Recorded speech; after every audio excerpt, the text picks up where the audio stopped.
Hey, folks, coming up on Roland Unfiltered, broadcasting live from Las Vegas, Nevada on this Friday, April 19th, 2019. Attorney General Barr, he clears Donald Trump of obstruction of justice. It must be nice to have white man privilege. We'll break it down, of course, with our all-star panel today. In the state of North Carolina, ground zero for voter suppression, members of Congress hold a hearing about the issue of voter suppression, and Reverend Dr. William Barber was one of the folks who testified today. We have some of his testimony. Also on today's show, a new poll talks about the power of black women, but they are very concerned about the future of America.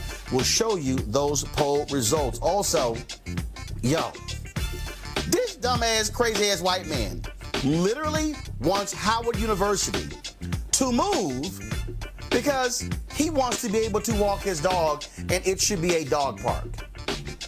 You have lost your damn mind. Wait until I show you what this colonizer has to say. All right, folks, also, tomorrow is April 20th, and that is Cannabis Day in Washington, D.C. Big Cannabis Festival happening here. We'll talk with the founder of the festival about the legalization and the opportunities for African Americans when it comes to the issue of cannabis. Also, folks, a stunning video. Police in Connecticut shoot an unarmed, innocent young black woman, fired 12 shots into her car. She's still hospitalized. We'll tell you exactly what took place. And also, Laura Ingraham, why does she keep sitting here messing with people? And Chrissy Teigen does not play. She called her a white supremacist. Y'all, we got all that for you. It's a jam-packed show. I can't wait to bring the funk on Roland Martin Unfiltered. Let's go. He's got it. Whatever the miss, he's on it. Whatever it is, he's got the scoop, the fact, the find. And when it breaks, he's right on time and it's rolling. Best believe he's knowing. Putting it down from sports to news to politics. With entertainment just for kicks, he's rolling. It's on go, y'all. It's Roland Martin, rolling with Roland now. He's funk, he's fresh, he's real, the best, you know he's Roland Martin now.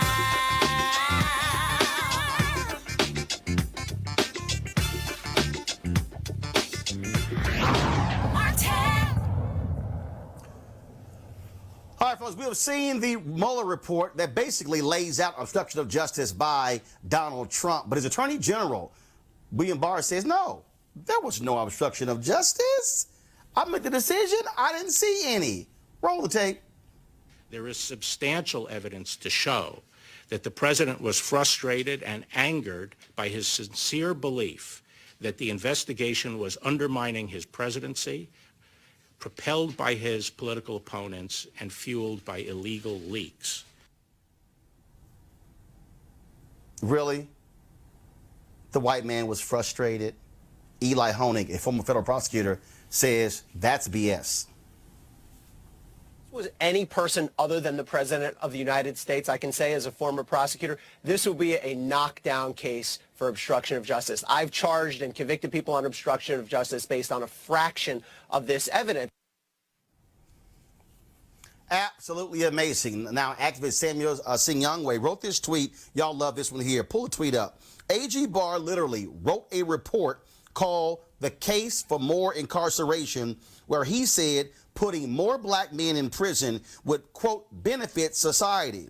Now he's saying a white man can't be charged with felony obstruction of justice because his feelings were hurt. Well, let's get into our feelings with our panel. Teresa Lundy, she is the founder of TML Communications. Malik Boyd is a CEO of Deshuri Products. And Davon Love is Director of Public Policy, Leaders of a Beautiful Struggle there in Baltimore. Malik, I got to start with you. Really? His feelings were hurt? So sad. So that was one of the lamest excuses I've ever heard, but it's clearly evident to us that the system, and if there's anybody that denies this, this is a classic example of a system that has benefited white privilege and still continues to this day. If a black man, if President Obama would have ever said something like that, the country would have fallen apart. And so the question for African Americans is, how long do we continue to let this kind of stuff go? When do we become connected with an agenda that ensures that we can address some of this stuff with the individuals that we put in office? Well, and Teresa, what really gets me again is his hurt feelings, but I also find it still unbelievable with this whole notion that they are operating by a Department of Justice memo that the President of the United States cannot be indicted. I'm sorry. A federal judge hasn't ruled on that. The Supreme Court hasn't ruled on that. And I thought no one is above the law in the United States. Even if you commit a felony as a president, you should be able to be indicted if you did something or I did something. In fact, it's so crazy that we're actually saying that anybody in the federal government, all the way up to the vice president, can be indicted, but the one person who can't, that's nonsense. Absolutely. And I think everybody needs to take an educational lesson on the Constitution and how our judicial system actually works. Because when you're an actual born citizen here in the United States of America, one of those freedoms, yes, is freedom of speech. But the other one is if you are committing a crime, you are punished to the fullest extent of the law.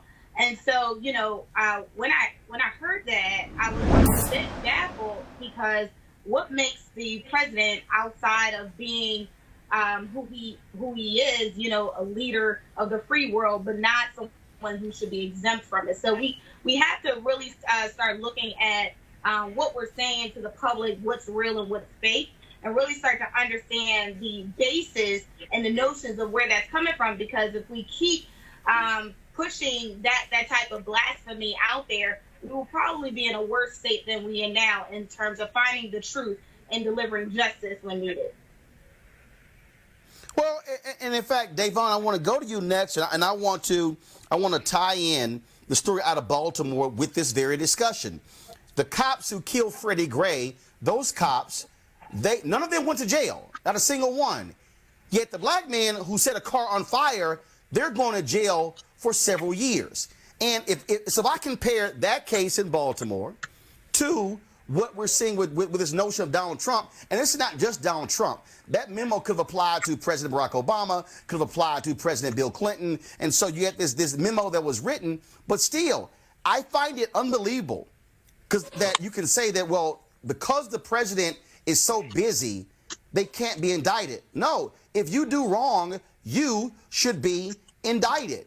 And the vice president, cabinet members, generals, all these folks, they can be indicted and not him. And what Donald Trump did, and his whole idea that, oh, well, you know, his people didn't follow through on his orders. Donald Trump tried to obstruct justice. It is undeniable. And you have two systems for those in power, those who are not. Those guys in Baltimore are going to prison for several years, and those cops who killed Freddie Gray are still walking around getting paid, Davon. Absolutely. I mean, I think that there's tremendous amounts of cynicism in the general public about whether or not we actually have a system that's fair. Now, many of us have known for years the criminal justice system is a system that protects those with power and money. And so what we see with the president is that he is able to use all manner of legal machinations in order to protect himself and his interests in ways that folks that aren't president of the United States, folks that have significantly less power and influence, have at their disposal. And so I think it's important for us to think about what message, you know, beyond just the politics of it, because I think the other panelists, you have done a good job of you know, talking about the politics of it in terms of federal government politics. But I think it's also important to think about what message does this send, right, to the average American citizen about the nature of the criminal justice system. And what this does is just it furthers the idea that has been growing, I would say, over the past few years, given all, you know, the uprisings, the issues around police brutality becoming more mainstream. What this story does is that it gives credence to the fact that we live in a society based on racism and white supremacy, and that those that hold that kind of power are able to protect themselves from the state in ways that disproportionately undermine the humanity of people of African descent, people of color. Well, and the thing that also I find to be real interesting when you look at how Donald Trump operates. Don McGahn was the White House lawyer who's the White House general counsel, when he went before Bob Mueller, Malik, was instructed to tell the truth. He could have been prosecuted for perjury if he lied. If you want to see how this Trump White House operates, Don McGahn went to work for a law firm after he left the White House. The Trump campaign, they're penalizing his law firm. There's a story on Politico right now where one Trump advisor said, why in the world would you want to put your enemy on the payroll? They literally are penalizing him because not only would he not lie for Trump when he was ordered to, he wouldn't lie to Bob Mueller, and Trump and his people are upset because he wouldn't keep lying for him. You know, it's interesting because you tied in the Baltimore case with Freddie Gray. And I think we can tie it up really simple. The badge, the road, or the elected office, the burden of being in those spaces does not supersede the burden that justice has to be spread out equally and equitably. But time and time again, it's being proven that the system does not work for those who do not have the resources or have darker hue of skin.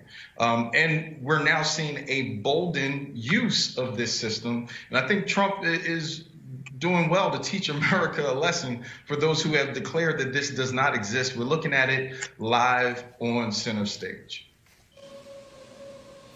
Teresa, Steny Hoyer, the number 2 for Democrats in the House, he said that, we really should not be pursuing impeachment. Congresswoman Alexandria Ocasio-Cortez, she said she is going to sign on to Congresswoman Rashida Tlaib's petition calling for impeachment. Now you have Senator Elizabeth Warren. She says Congress should launch impeachment proceedings against Donald Trump. I don't understand why Democrats right now are running scared. You cannot convince me.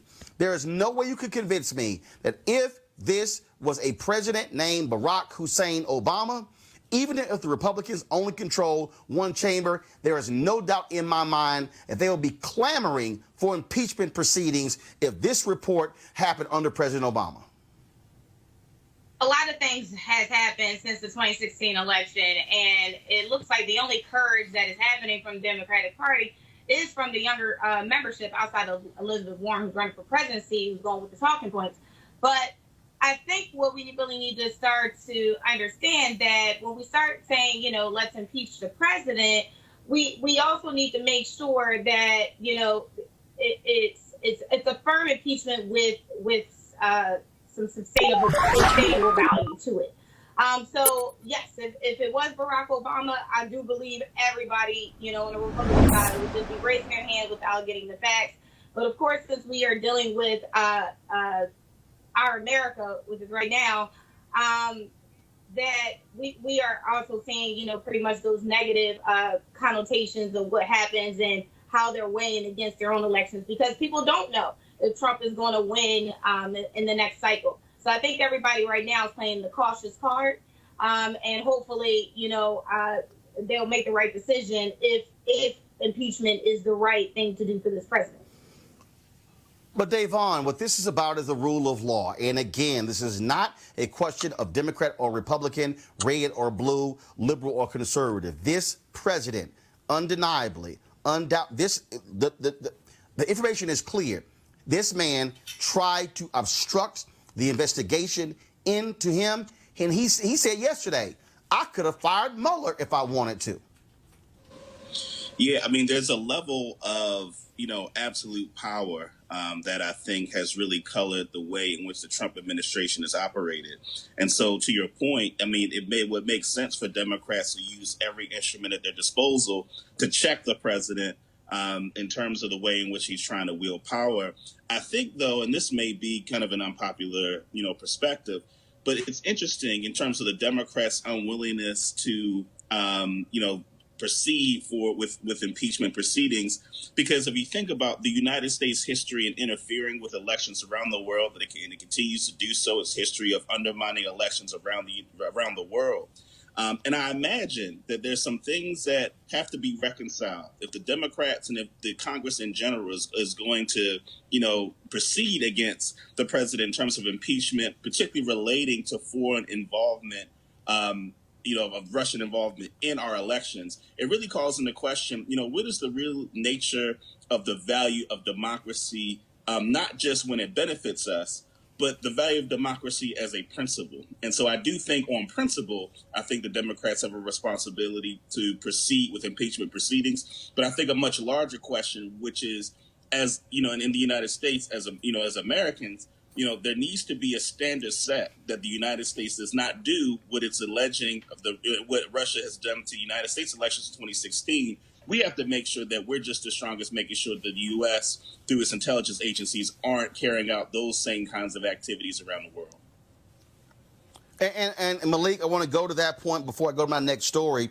Here you now have Senator Scott of Florida now wanting information from the Department of Justice about Russia tampering with the election there in Florida. They, according to the Mueller report, they accessed data in Illinois and Florida. They laid out clear, undeniable evidence of Russia trying to help Donald Trump and help Bernie Sanders because they hated Hillary Clinton. You had Putin sending his oligarchs to America to establish ties with Donald Trump and his administration so they could lift those sanctions, and Donald Trump did exactly what Putin wanted by not following through with those sanctions. What you have here is an administration with deep ties to Russia. He's doing the bidding of Putin, and Republicans, why in the world are they not demanding that this administration do more to protect our election? There is no doubt Russia will try to do in 2020 exactly what they did in 2016. Well, Roland, I think my fellow panelists brought this out, and we just got to call a spade a spade.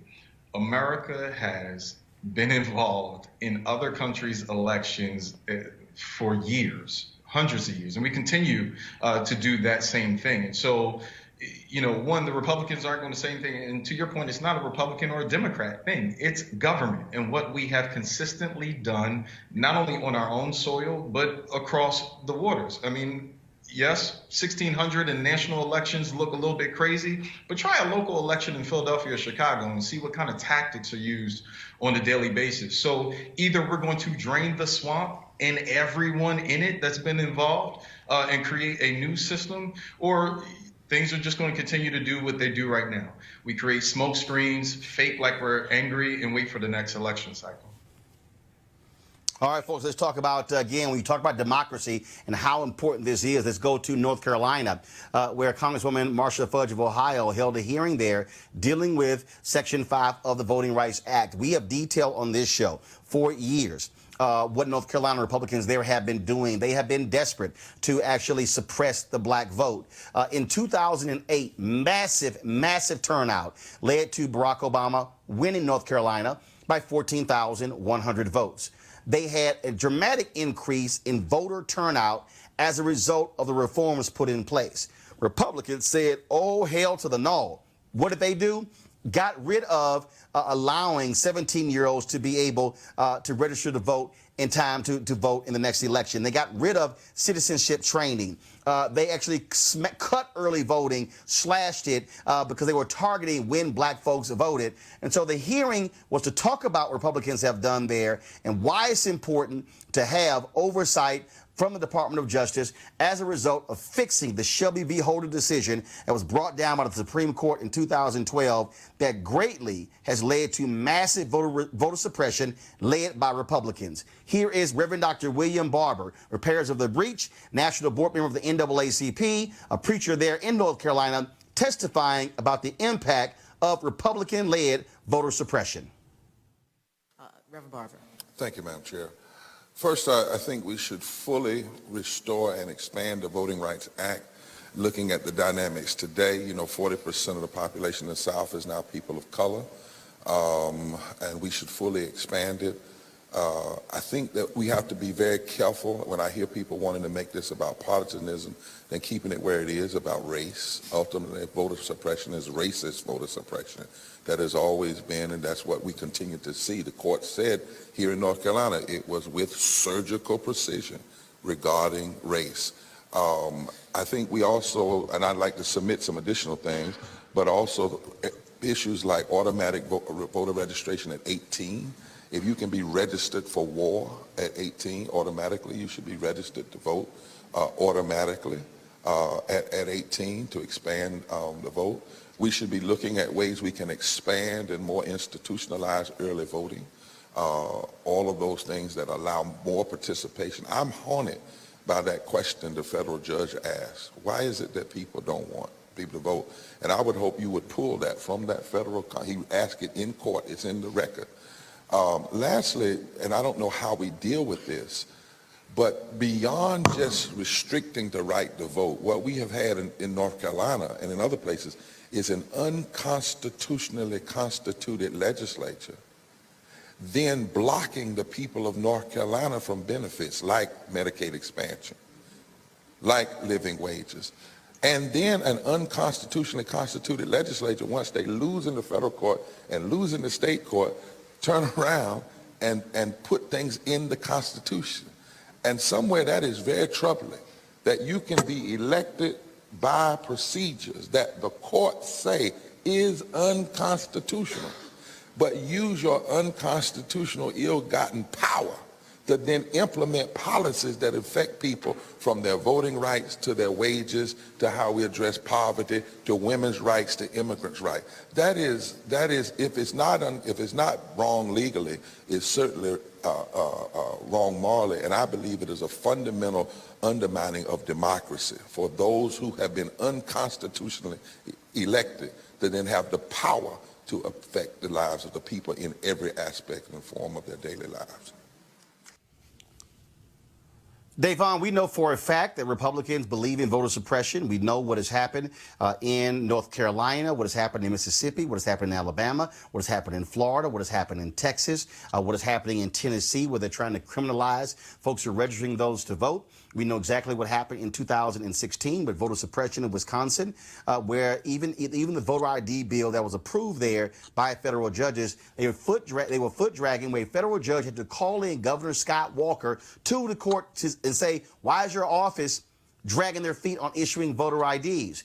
Donald Trump won Wisconsin because of voter suppression there as well. And I dare say, Davon, in 2020, Republicans are going to do their best to suppress the vote again because they did not like that black turnout for Obama in 2008 and 2012. Yeah, I mean, I think important context that I'm sure many of your viewers are familiar with. You know, after the Civil Rights Act of 1964, Dr. Martin Luther King started working on the Voting Rights Act of 1965.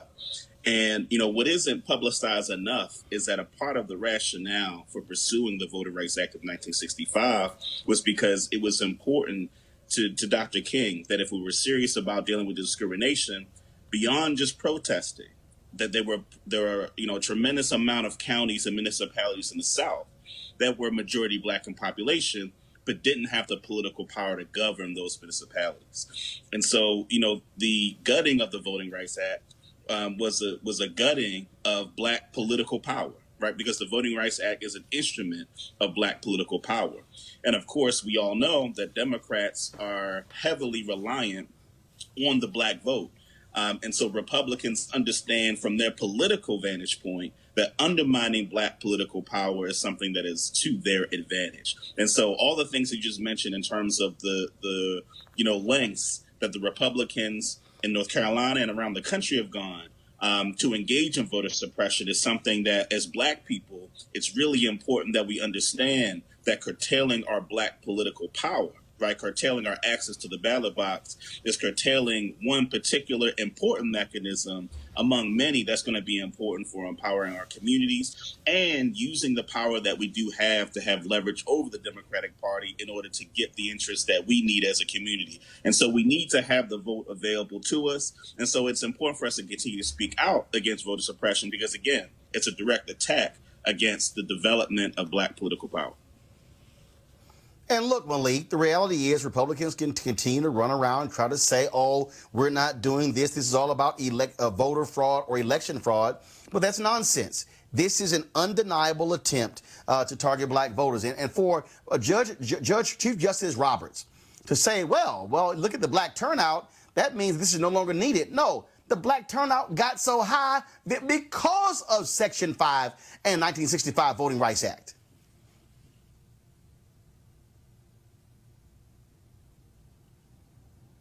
Relationships with black people, period. You're not going to find Republican efforts, especially in urban cities like Philadelphia, where they're sending any kind of real resources to the community to have real relationships. So the only way to block those ward leaders and committee people who galvanize votes in midterms, in primaries and generals, is to make sure that there are laws that impede that voting bloc to get to the table. Look, North Carolina still has a law on the books that's not enforceable, I believe, but it's around a literacy test. And so, I mean, they're very deliberate about what they're going to do. They're going to continue to do it until we stop it. But here's the other piece. African Americans have to get serious about voting. We can't have 17% turnout in major municipal elections like in Philadelphia and declare victories. We have to ensure that we're turning our people out and that they understand that the vote is an expression of our freedom of speech, and it is an economic choice every time we choose to vote or not. And look, Teresa, it's very simple. I keep telling people, don't think for a second that Donald Trump and his imps are not going to go after black voters with voter suppression and young voters. And so all y'all white folks out there, you young voters, they targeting you as well, older voters as well. Republicans need to keep turnout low in order to ensure their victory, because they want to turn out as many as white folks as possible. Absolutely, and it's real evident here in Pennsylvania. So there's 67 counties here in Pennsylvania, and the Republicans obviously are cheerfully with the results that happened in 2016. But because now we are a purple state, those efforts have started earlier than what was actually seen before. So what do I mean by that? So that means there are local grassroots organizations that have just sprouted up out of the blue, that don't say necessarily Republican, but says conservative values.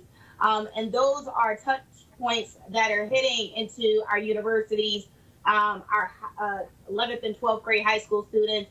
And then we have some candidates that have been running statewide that have been reaching out to some of the African-American majority and seeing if they can help them with the local elections. So, yes, they are pulling out all the stops to make sure that they secure their base for 2020. I think I looked at a report earlier about Donald Trump and his fundraising efforts. It looks like he was a little bit low. And Republicans are trying to figure out what to do, because if the Democrats, obviously if we have the popular vote, and then, we amount that with some urgency, with some other votes, then, it's not going to look good for his reelection.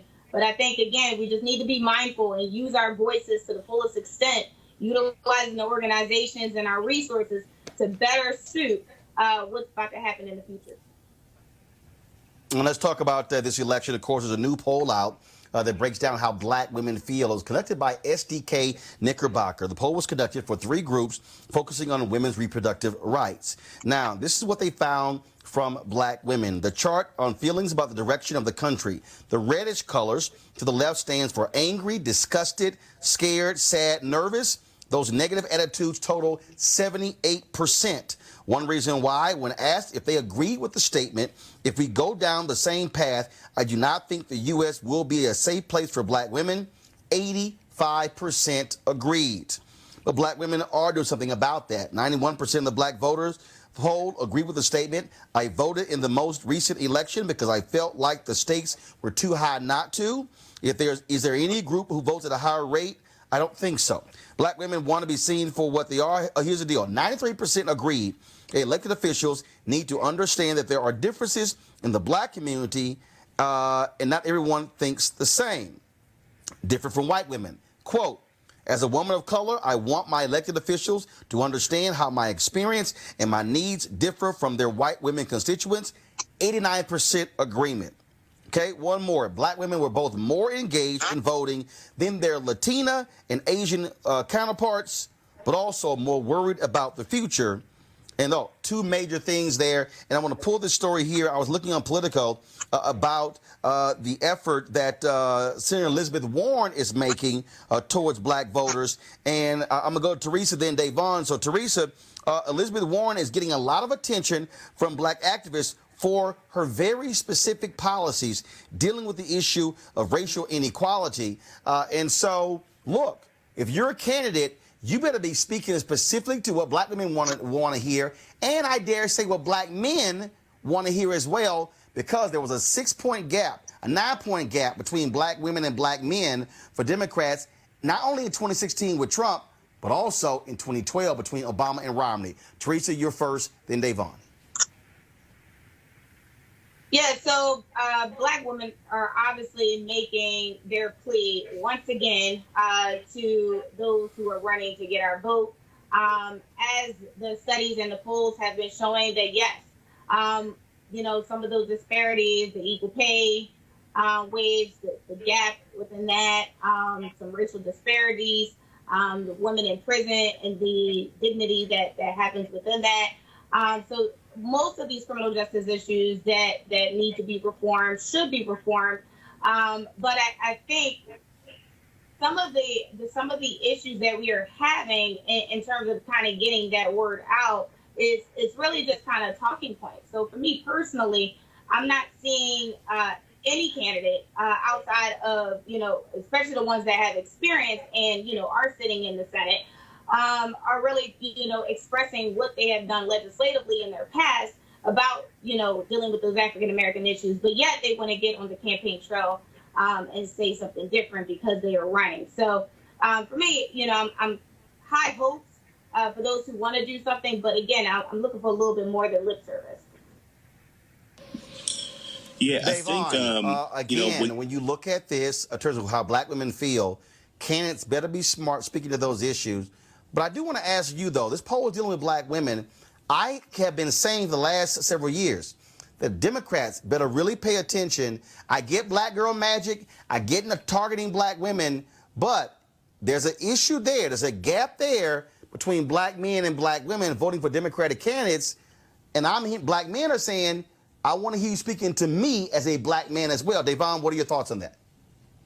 Well, so a few things. I think the first is that there's a history of black women really serving as the backbone in terms of the political organization amongst black folks throughout our sojourn here in the United States. So you think about like the Montgomery Improvement Association, you think of someone like Joanne Robinson, who kind of was the operator of the machine that was the Montgomery Improvement Association that was, involved in the organizing that dealt with segregation down there. And so, there's history all over the United States like that, where you have, colored women's clubs, that were big parts of creating political organization. And many of the remnants of those political machines exist today. And so I think the data from the report that we're referencing just shows really the remnants of the political organizing that was really the bedrock of that. Now, to your point about the gap between black women and black men in terms of voting, I do believe if we really look at mass incarceration and the war on drugs, and we look at the particular impact it had on the social fabric of the black community, if you think about the way in which black men were essentially ripped from many of their families as a result of the policy of the war on drugs,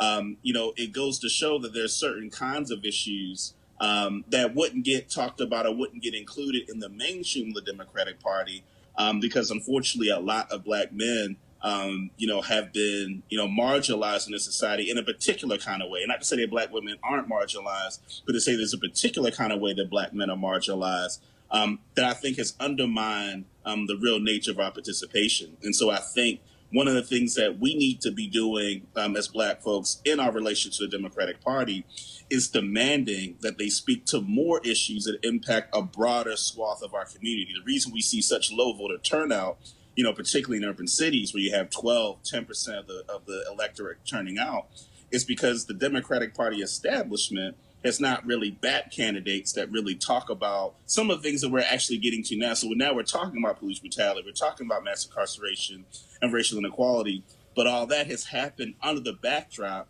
of major uprisings and protests and challenges to the Democratic Party establishment. And so now we have this runway to talk about issues that otherwise haven't been talked about. And so using the machinery that Black women have laid the groundwork for politically, and then infusing more issues that impact broader swaths of our community, I think is the way forward.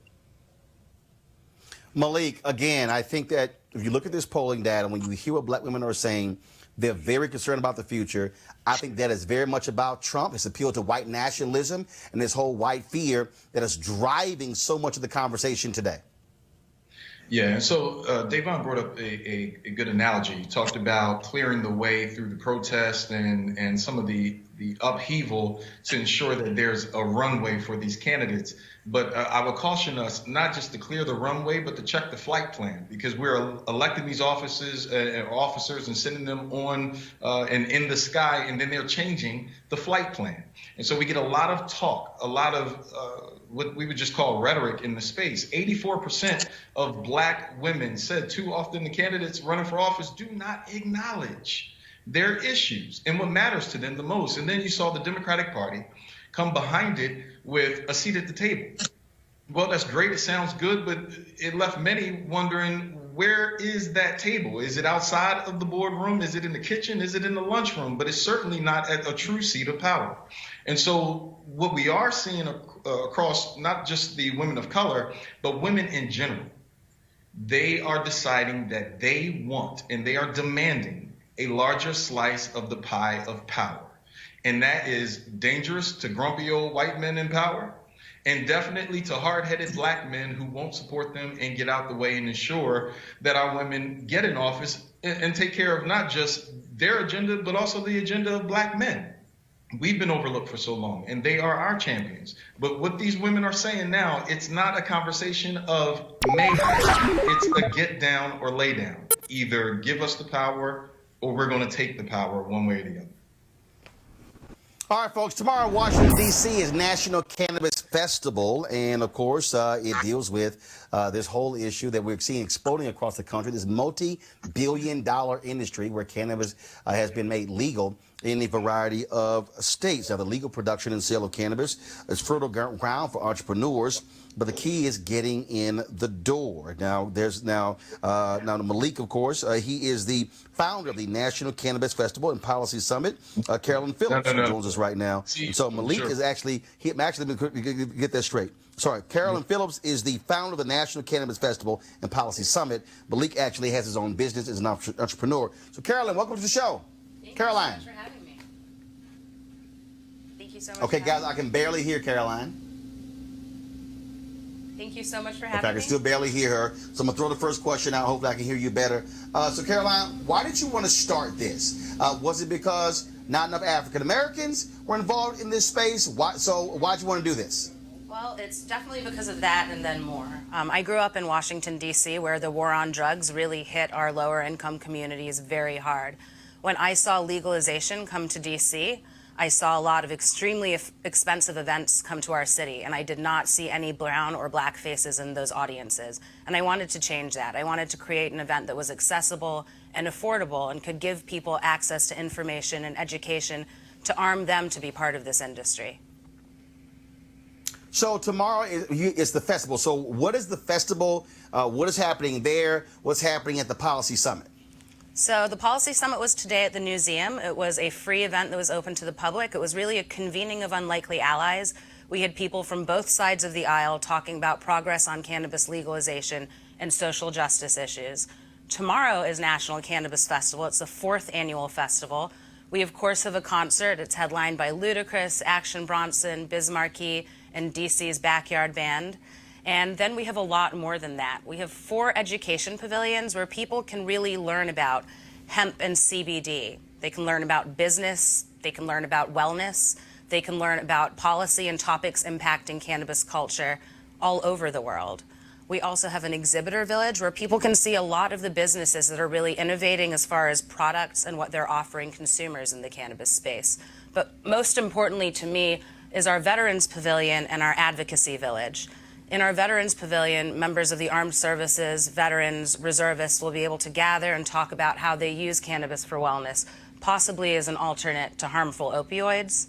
And in our advocacy village, we'll have 32 of the nonprofit groups that have been leading the charge on cannabis legalization, exhibiting, talking to folks, educating them, and hopefully arming them to return to their communities and keep the fight alive. So Malik, so many African Americans obviously have been impacted by the nation's drug wars, but when you look at the folks who are profiting right now, they don't look like us. You started your particular business. Is that what the genesis of it was? That like, look, if we were hurt by it before, we should be benefiting by it now. Partly that, and the fact that 2 years ago, our office was ground zero for quite a few dispensary conversations in Pennsylvania. And I got a chance to see the numbers firsthand, and also where the slices were being given to and sent to. And so, look, at DeShuri, we were intentional. We said that we wanted our executives to be minority. We wanted our investment group and the investors that we took on to be minority. We wanted our employees to be minority. And all of those things have come to pass. It's not a Band-Aid to fix the gunshot wound that exists in this equity conversation, but rather to show that there is excellence in minority operations. We have 60,000 members of the Black farmers or the farmers group in cannabis, and Black farmers have been largely cut out of it. You're talking about 4.2% in minority participation when we talk about levels of ownership and executive actions inside of cannabis companies. And then we watch the banking bill, quite frankly, and we're hoping that we're able to move that forward along with state standards in PA and Maryland and Georgia. But making sure that African Americans and minority businesses do not get banged at the level of transaction as it relates to our businesses. If we're not able to bank, we're not able to really sustain ourselves, because most of these investment groups have enough in the tank to wait this thing out. Most minority groups are still waiting for the opportunity to hang in there. And so I'm excited about what's happening in DC for 420. And I think around the country, minority groups are coming together to support efforts like that and legislation. Davon, there's been a lot of criticism there in your state of Maryland, the lack of African Americans with dispensaries. They felt that there should have been more protection by the state legislature, by the Black Caucus when those bills were passed. We're seeing this in other states as well. And so I think, look, at the end of the day, this is an opportunity. And I've had conversations with other individuals, Montel Williams, of course, one of our partners on the show. They had a whole crowdsourced funding deal to buy farms. This is an issue that, for African Americans, is an economic opportunity. And we should be having the conversation and be in the conversation and not be left behind when this thing is, I won't say it's right now, it's, for lack of a better phrase, fertile ground, but at the end of the day, this is not truly an industry that is already at capacity. We have an opportunity to actually be a part of this. Now, we got to be engaged, Davon. Absolutely. And you're right, about the state of Maryland, where, you had a lot of, white money really has driven the nature of licensing here in Maryland.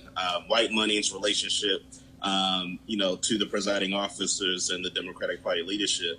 And so, that's one of the things that's going to be a struggle if we're looking at getting more Black folks access to those opportunities, is that, they're competing against folks that just have more resources at their disposal.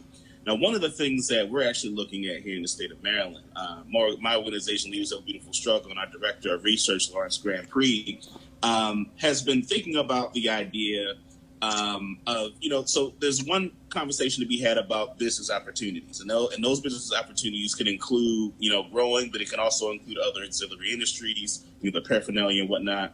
But what we're looking at is, how do we take the enormous tax revenues that are going to be generated, and how do we make sure that those are actually directed to the communities most directly impacted by the war on drugs? Because even though, it's important to look at ways to make sure that we're included on the business side, what we know is that there will be tax revenues to be generated. And in other states around the country, it was ranged between 50 million to 200 million, depending on the state, depending on the tax structure.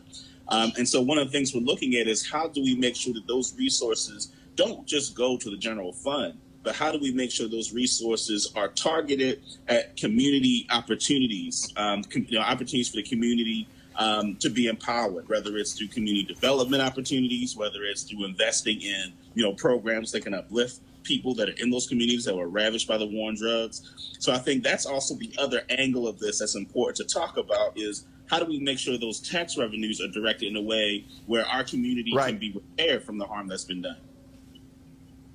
Teresa, I want to get your thoughts, and I'm going to finish up with Caroline. Teresa, go ahead. I think it's a great opportunity for economic development for African Americans. I think it's fine time that we have not only licenses, but the opportunity to be a part of a growing industry.